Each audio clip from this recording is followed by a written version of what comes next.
ঠান্ডা পড়েছে, তাই বাচ্চারা সন্ধ্যের পর থেকে নিচে আর নামবে না। আমি এইভাবে খাবার গুছিয়ে রাখি। এই যে খাচ্ছে এটা আমার রেনবো। আর দুই ভাই শুয়ে আছে, টিট্টু আর রকি বাবা। ওনাদের ওই যে খাবার গুছিয়ে রেখেছি, প্লেট রেখেছি, আর খাবার ডাব্বার মধ্যে নিয়ে আমি শুয়ে থাকি।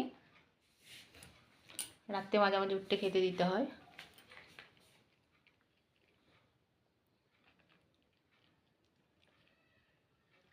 আমরা যে কীভাবে শুয়ে থাকি আমরাই জানি। এখন একজন আছেন, উনি এখন একটু বাইরে ঘুরতে গেছেন, এবার আসবে, তারপর ও শোবে আমাদের কাছে। বাচ্চাদের খাটের এই দিকটায় দিই, অন্য কোথাও বিছানা করে দিলে ওরা কিন্তু শোবে না।